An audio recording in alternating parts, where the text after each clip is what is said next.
ಪವನ್ ಕಲ್ಯಾಣ್ ನಟನೆಯ ಹರಿಹರ ವೀರಮಲ್ಲು ಸಿನಿಮಾ ನಿನ್ನೆಯಷ್ಟೇ ಬಿಡುಗಡೆ ಆಗಿದೆ. ಸಿನಿಮಾದ ಬಗ್ಗೆ ಮಿಶ್ರ ಪ್ರತಿಕ್ರಿಯೆ ವ್ಯಕ್ತವಾಗಿದೆಯಾದರೂ ಸಿನಿಮಾ ಮೊದಲ ದಿನ ಉತ್ತಮ ಗಳಿಕೆಯನ್ನೇ ಮಾಡಿದೆ. ವರ್ಷಗಳ ಬಳಿಕ ಪವನ್ ಕಲ್ಯಾಣ್ ತೆರೆಯ ಮೇಲೆ ಕಾಣಿಸಿಕೊಂಡಿರುವ ಕಾರಣ ಸಹಜವಾಗಿಯೇ ಅಭಿಮಾನಿಗಳು ಸಂಭ್ರಮದಿಂದ ಸಿನಿಮಾವನ್ನ ಬರಮಾಡಿಕೊಂಡಿದ್ದಾರೆ.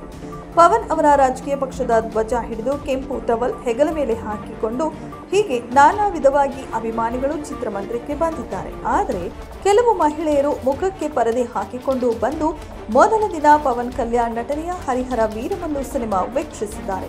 ಕೆಂಪು ಬಣ್ಣದ ಪರದೆಗಳನ್ನು ಮುಖಕ್ಕೆ ಹಾಕಿಕೊಂಡು ಒಟ್ಟಿಗೆ ಚಿತ್ರಮಂದಿರಕ್ಕೆ ಬಂದು ಇಡೀ ಸಿನಿಮಾವನ್ನ ಪರದೆ ಧರಿಸಿಯೇ ಸಿನಿಮಾ ನೋಡಿದ್ದಾರೆ ಮಹಿಳೆಯರು. ಹೀಗೆ ಮಹಿಳೆಯರು ಪರದೆ ಹಾಕಿಕೊಂಡು ಸಿನಿಮಾ ನೋಡಿರುವ ಚಿತ್ರ ವಿಡಿಯೋ ವೈರಲ್ ಆಗಿದ್ದು, ಮಹಿಳೆಯರು ಹೀಗ್ಯಾಕೆ ಮಾಡಿದ್ದಾರೆ ಎಂಬ ಚರ್ಚೆ ಕೂಡ ಪ್ರಾರಂಭವಾಗಿದೆ. ಮಹಿಳೆಯರು ಪ್ರತಿಭಟನೆಯ ಕಾರಣಕ್ಕೆ ಹೀಗೆ ಮಾಡಿದ್ದಾರೆ ಎಂದು ಕೆಲವರು ಊಹಿಸಿದ್ದಾರೆ. ಆದರೆ ಹಾಗೇನೂ ಇಲ್ಲ. ಸಿನಿಮಾವೊಂದರ ಪ್ರಚಾರಕ್ಕಾಗಿ ಚಿತ್ರತಂಡವೇ ಹೀಗೆ ಪರದೆ ಹಾಕಿಕೊಂಡು ಬಂದು ಹರಿಹರ ವೀರಮಲ್ಲು ಸಿನಿಮಾ ನೋಡಿದ್ದಾರೆ. ಮಲಯಾಳಂ ನಟಿ ಅನುಪಮಾ ಪರಮೇಶ್ವರನ್ ಪರದಾ ಹೆಸರಿನ ತೆಲುಗು ಸಿನಿಮಾದಲ್ಲಿ ನಟಿಸಿದ್ದು, ಈ ಸಿನಿಮಾದ ಪ್ರಚಾರಕ್ಕಾಗಿ ಈಗ ಕೆಲ ಮಹಿಳೆಯರು ಪರದೆ ಧರಿಸಿ ಹರಿಹರ ವೀರಮಲ್ಲು ಸಿನಿಮಾ ವೀಕ್ಷಿಸಿದ್ದಾರೆ. ಕೆಲ ವರ್ಷಗಳ ಹಿಂದೆ ನೆಟ್ಫ್ಲಿಕ್ಸ್ನಲ್ಲಿ ಬಿಡುಗಡೆಯಾಗಿ ಜನಪ್ರೇಮ ಗಳಿಸಿದ ಸಿನಿಮಾ ಬಂಡಿ ಸಿನಿಮಾದ ನಿರ್ದೇಶಕ ಪ್ರವೀಣ್ ಕುಂದ್ರೆಗುಲ ಪರದಾ ಸಿನಿಮಾ ನಿರ್ದೇಶನ ಮಾಡಿದ್ದು, ಸಿನಿಮಾದಲ್ಲಿ ಅನುಪಮಾ ಪರಮೇಶ್ವರನ್ ನಟಿಸಿದ್ದಾರೆ.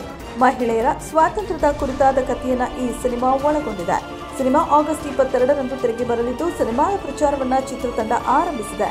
ಹರಿಹರ ವೀರಮಲ್ಲು ಸಿನಿಮಾದ ಮೂಲಕ ಭಿನ್ನವಾಗಿ ಪರದಾ ಚಿತ್ರತಂಡ ತಮ್ಮ ಸಿನಿಮಾದ ಪ್ರಚಾರವನ್ನ ಮಾಡಿಕೊಂಡಿದೆ.